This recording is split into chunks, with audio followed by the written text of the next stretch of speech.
Welcome back to another episode. How are we doing today? Lots and lots to talk about. As always, Z Show with the crew, Joey and Jay. NFC East back at it. But we're not talking about the NFC East. We're talking basketball because we're right in the middle of the playoffs.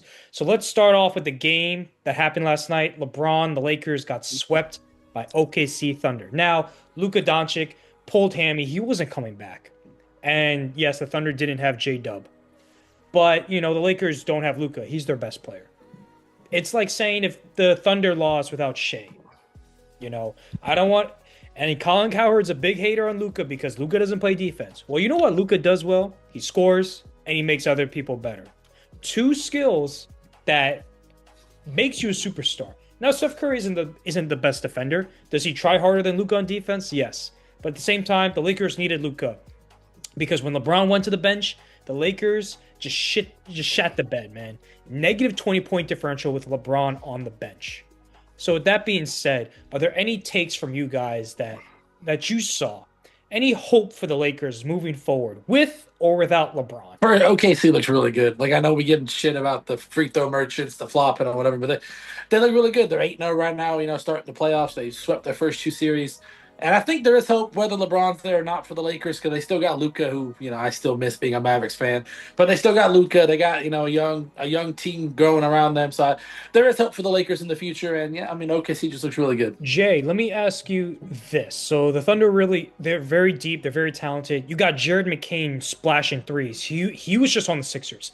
I don't even know why the Sixers gave him up. You got AJ Mitchell, second round pick, looking like a dog out there, bro, dropping 30 points, looking like the best player in the whole series.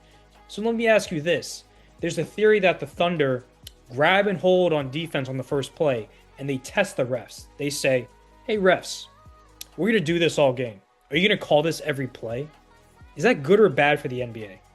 First of all, I'm going to say this. I don't think that any of what's happening is good for the NBA when it comes to this type of, whether it be the flopping, whether it be what you just mentioned, whatever the case is. I don't think that any of it is good for the NBA because when a part of the game becomes how you can manipulate it, it takes away from the actual game. And it makes it not exciting to watch, because then you're watching half the game being free throws. Or it's just like the stoppages and basketball is supposed to be known for being a fast-paced, really kind of nonstop game outside of the maybe a minute long or 30-second timeout or like you said, a foul or something like that. But if all of it is becoming a foul, everything's a foul, everything, when we're going to be trying to figure out what we can get away with, we can't. I don't think it's necessarily good for the NBA. Maybe it's good for a team's strategy to figure out how to win by any cost. When you start doing this type of crap, we're going from guys getting killed in the 90s. I mean, Jordan used to get his ass kicked in the paint, right?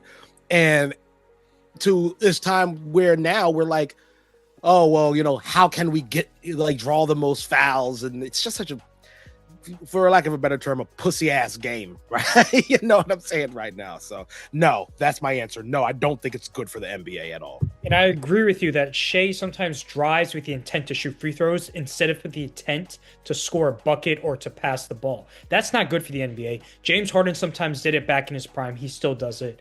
Even LeBron. I love LeBron. He's my favorite player. In my opinion, he's the best player of all time.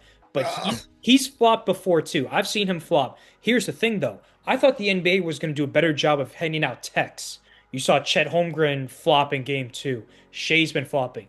In game 4, the refs swallowed the whistle. And it was close until the very end, guys. I got to hand it to the Lakers. Without their best player, the Lakers hung in there. Backs against the wall. They really had nothing to play for.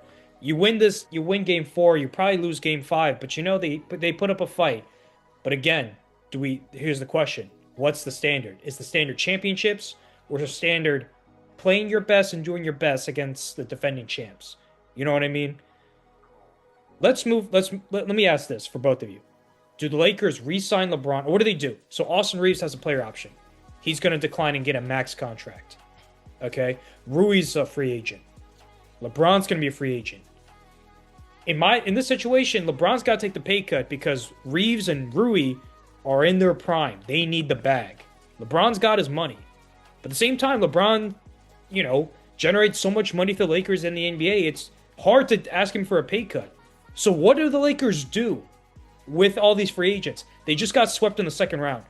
Do they re-sign everyone, run it back? Do they let them walk for nothing? Joey, give me something. I think LeBron goes back to Cleveland. I think he plays one more season and he finishes his career with the Cavaliers. You re-sign Austin Reeves to the max contract. You can re-sign Rui if you want. I don't know how good he is. I don't really follow him too much, but I do think LeBron leaves and goes to Cleveland and gets paired up with Donovan Mitchell and James Harden, whoever else they got out there.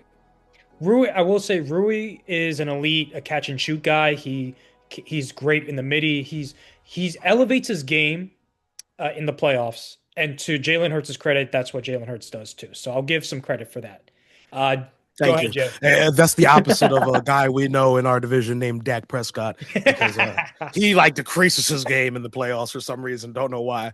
But nah, man. LeBron is.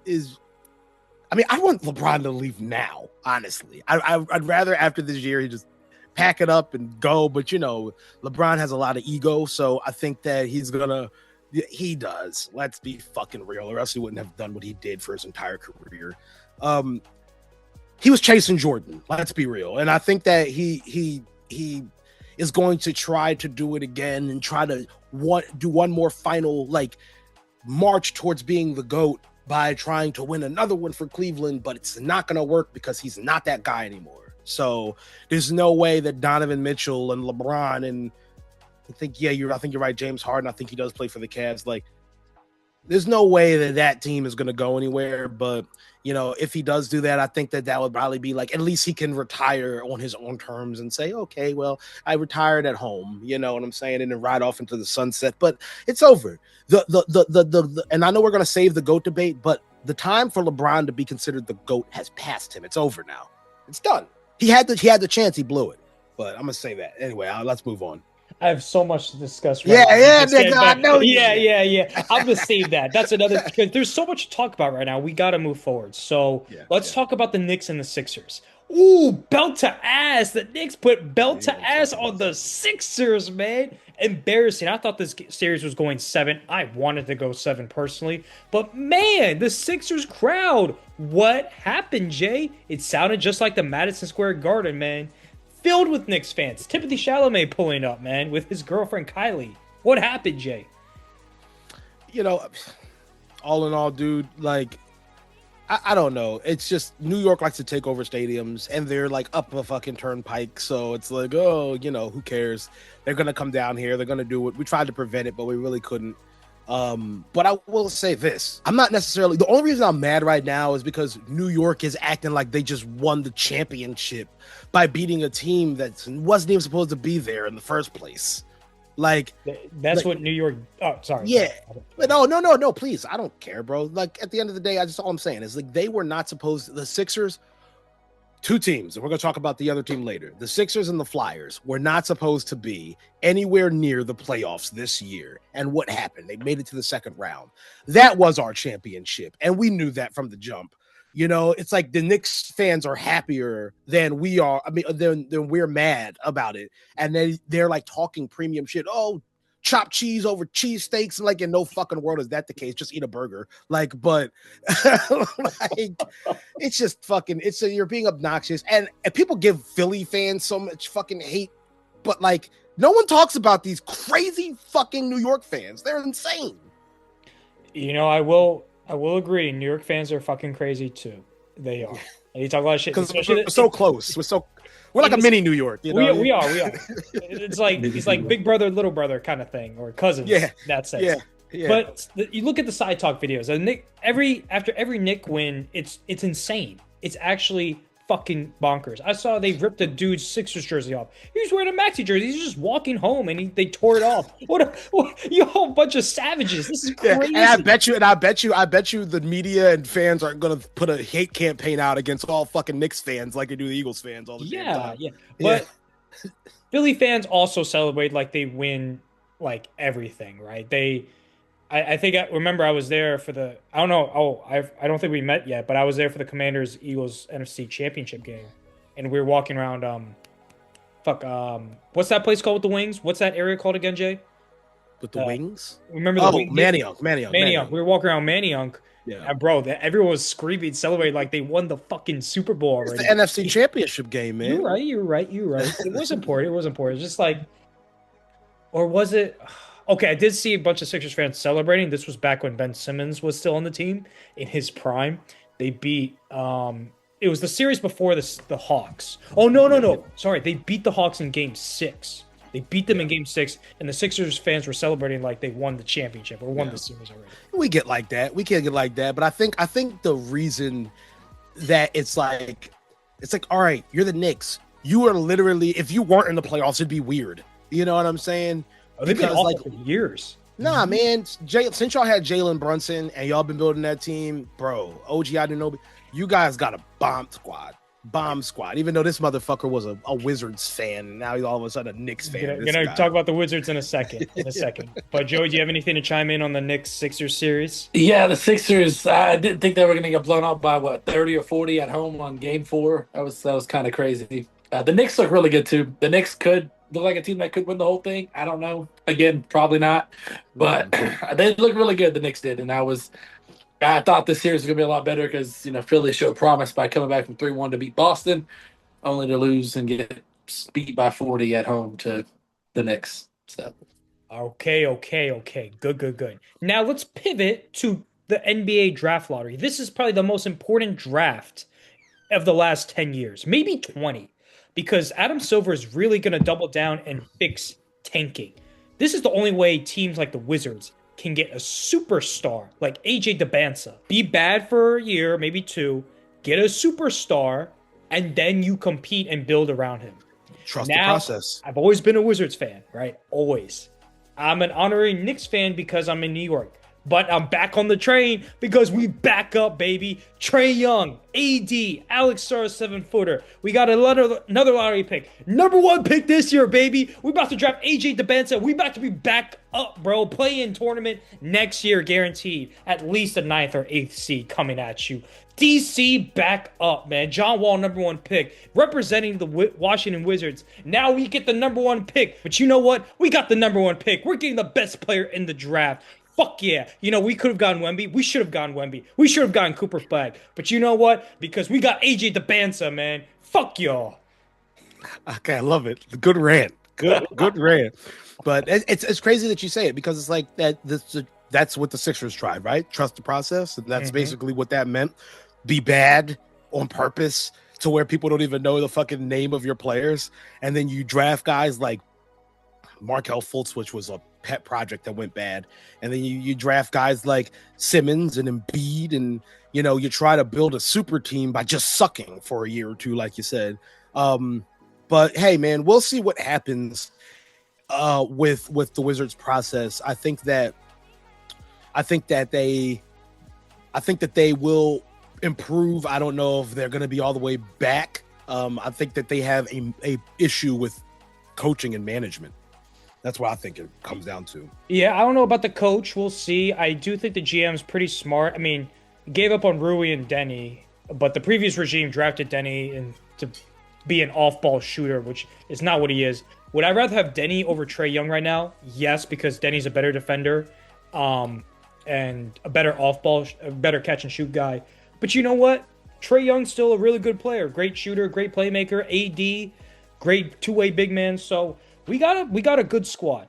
Anyway, enough ranting about the Wizards. Let's move on. Joey, take it from here. NHL playoffs. Let's go, baby. Yeah, man. Jay, your 76ers, or not 76ers, your Flyers took a pretty big L. Yeah.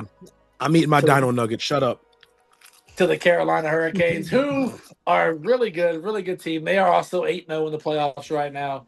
The Avalanche are on their way to be going 8-1 right now because they're up 3-1 against the Minnesota Wild, with I think their closeout games tomorrow or tonight. Sabres are locked into a tight series with Montreal. Edmonton's locked into a tight series with not Edmonton. The Golden Knights are locked into a tough series with Anaheim right now. So I don't know, Jay, if you've been following along with this since your Flyers are out, but nope. How you feeling? I don't give a fuck. No, man, I'll say this. Like I said, the NHL has gained a very maybe casual, but fan in me, at least come playoff time. Yeah. I have a problem watching sports that have two criteria: low scoring, and there's fucking 80 plus games in the season. That's crazy. I don't even know how fucking hockey players do it. I can understand how basketball players do it. I used to run 10 games back to back of basketball in college, pickup style. So I can understand that. But like, there's a reason that the NFL has a freaking, a shorter schedule than any other league in the world of sports, because when you're doing a sport and you're playing a sport that's so physical and dangerous to your health, it's amazing to have a schedule so long. So shouts out to the work ethic, toughness, endurance, stamina of hockey players, because I can barely ice skate. Okay. So to be able to ice skate and play this extremely tough and physical game while also having to be worried about a nigga knocking your teeth down your throat is absolutely insane. And I had a hell of a time watching the NHL playoffs, watching my Flyers go and make it to the second round and defy the odds and then get swept. But hey, once again, I feel like that round one was our Stanley Cup. That was insane. Like, we weren't supposed to even be there, let alone get to the second round. So, hey, man, like I said, it was very fun, very fast paced.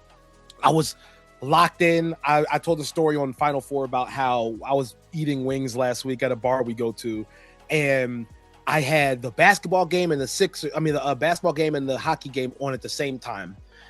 And I was locked into the hockey game. I didn't even give a fuck about what was going on with the Sixers. Like, it was crazy. So shouts out.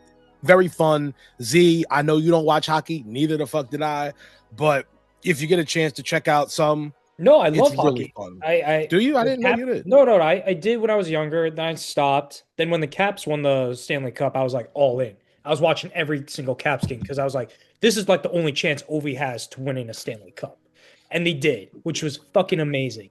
Beating Vegas, everyone had us losing, but man, Ovi was a fucking monster. And then we missed the playoffs this year, so I'm like, I don't really want to watch. Kind of like Joey, Joey's not watching the NBA playoffs because the Mavs aren't. Yeah, and he's probably not going to watch the NFL this year because his team's probably going to go winless. So, hey, it's going to be very satisfying to have Dior throw his turkey out the house whenever it gets smoked on Thanksgiving. All right, hey, you're going to chuck his turkey out the window whenever we fuck him up on Thanksgiving. All right. No, I love that. So, do you want to talk about like you play week one, like you play the Giants, right? The Giants, week one, Sunday Night Football, yes sir. Ooh, Sunday Night Football. That's an automatic W right there. Ooh, Jay. Giants looking good on their draft picks. I think the Giants have some talent, in my opinion. Yeah, they do have talent, and I've been singing their praises. I've been saying I think they're going to end up stealing. I think they're going to steal the East. Oh, I actually changed that tune a little bit because once again the Giants are going to giant, and there's already hiccups going into the season, so things don't look as perfect as they did. But I still think they're going to. Right, I think they're still going to be fairly good, though. I think they're still going to be fairly good. Yeah, I have the Giants at like 7 to 9 wins, which is a big improvement compared to their 4 wins they had last year. 7 to 9 wins is a good improvement for year one. One of those fucking wins. One of those wins was against us. Against us too. So oh shit! I forgot us. Swept them, boys. Hey, we swept the Commanders. We split with the Eagles. So. Yeah. Well, you never swept the Eagles ever. Yeah, but we also came back for 21 points. So let's talk about it. You will always remember that. Good move on, Dan. I'm over it. Okay. All right, you guys, let's talk about the UFL. The Defenders lost a big one. So Jay, go ahead. We did lose a big one. I think that might bring us to what, 5-3, 4. I forgot the record. Not Defenders Sanders, man. Not the Sanders that were used. No, it's not. I mean, listen, guys, if you don't watch the UFL, for anyone that's watching, the Defenders, the DC Defenders are the reigning UFL champions. They have been one of the most consistent teams this year. They have been balling out. Jordan Teamu was an absolute stud. However, we did take a big loss to the Louisville Kings, brand new team this year. They were 2-4. They are now 3-4. That's kind of getting them back into the race for the playoffs because the UFL has only a few teams. So, you don't have to do much to get into the playoffs. You know what I'm saying? But all in all, overall UFL talk, hey man, the UFL has been awesome this year. The play has been fantastic. It's like it almost feels like you're watching NFL. It really does. The only difference is obviously the attendance. The Battlehawks, they constantly put out a good attendance, but all the other teams are really kind of lowly. Even the Defenders being the champions. But the viewership is it's been mixed, but it has been up. Some games get over 1 million viewers, you know what I'm saying? And some games are like struggling to get 500,000. So it just depends on the time, what else is going on. But hey, man, big ups on the UFL. If you have not watched it, watch it, or at least catch some highlights on YouTube. The league needs support. That's what it needs the most so it can survive. Okay? We want football year round, guys. We want football year round. So did y'all see that hit I sent you on the group chat? That was nasty, dude. That was disgusting, bro. Yeah, but no, I think it's what the top 4 teams make it to the. I think it's the top 4 teams make the playoffs in the UFL. I think, or top 2, one of those top 4, or something like that. Something. Yeah, it's something. But no, it's crazy, dude. Like the UFL, like the viewership's going up. Like you said, the Battlehawks always put out a record number of attendance. The Renegades did start 3-0. We've lost 4 in a row. We lost in overtime. I think it was on Saturday. We lost. A lot of overtime. Yeah. Well, that was on Sunday. Then you guys started talking shit. And I tuned you guys out because I'm like, I'm not getting in the middle of this.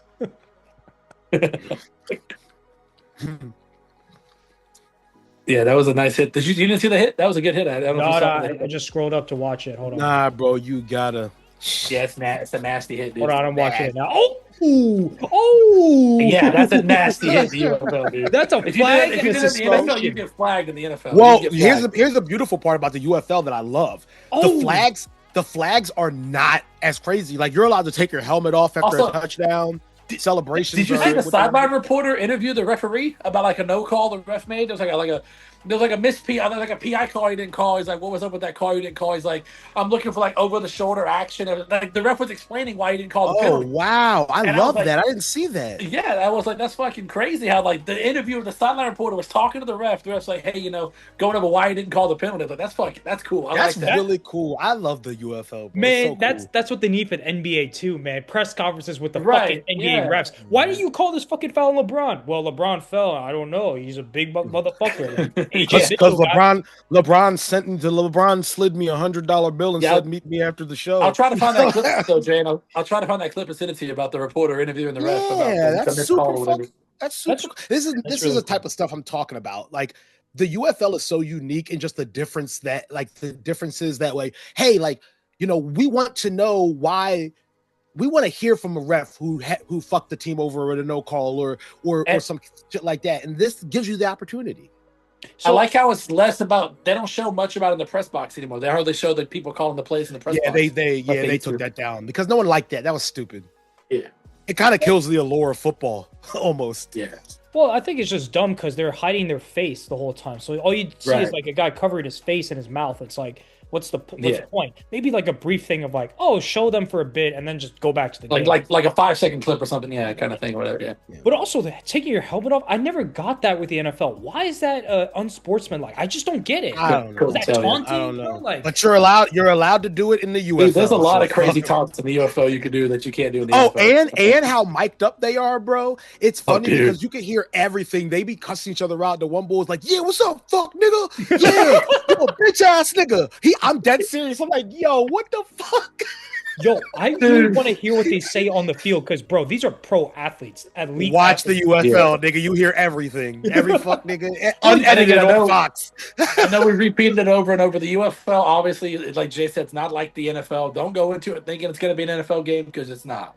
I mean, to be honest, dude. But the play looks like it could be like the play feels like the NFL now. It does. Yeah. It's way better than previous years. These guys got drafted and cut, so they're trying to get back to the NFL. Yeah, so a lot of them some of them got drafted in cups. Some of them never made it, never got drafted. Some of them got, some of them are just like semi-pro players that college ball. Yeah, Yeah. So it's cool. It's really cool to see. You got Luis Perez, DTR, two former Eagles quarterbacks, by the way.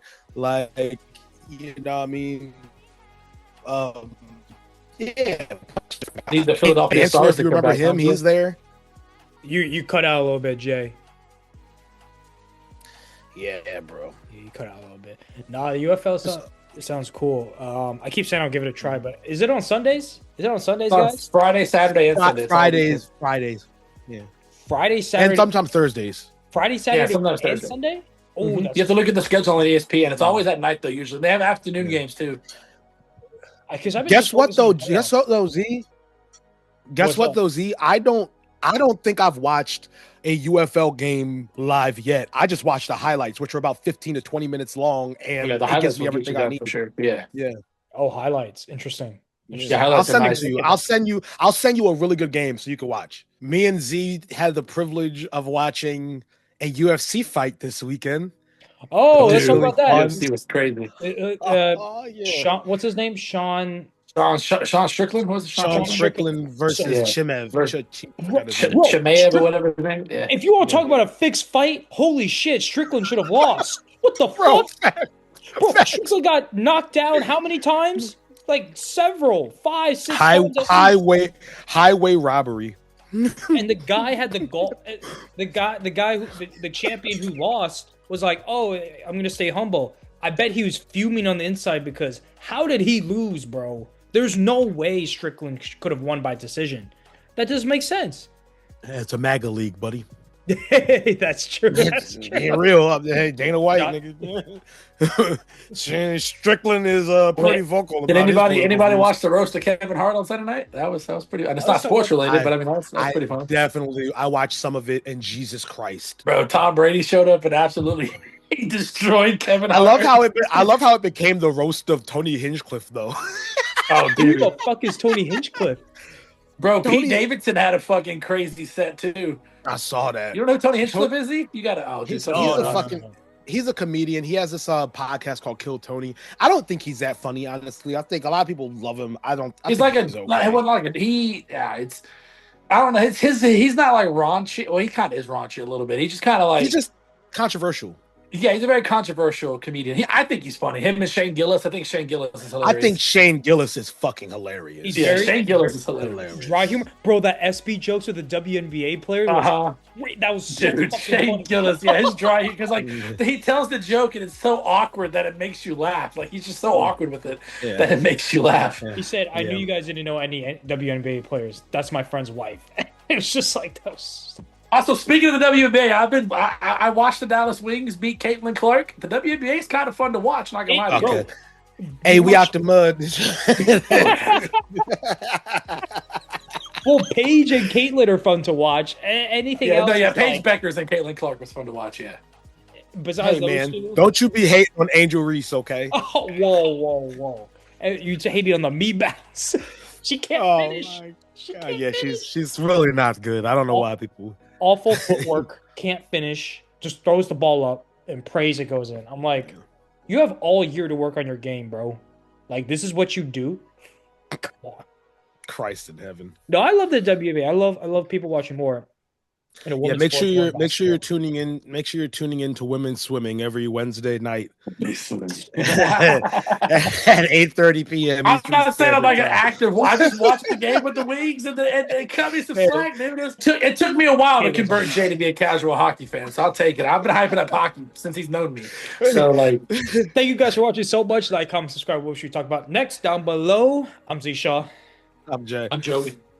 In the meantime, deuces. Later. Adios.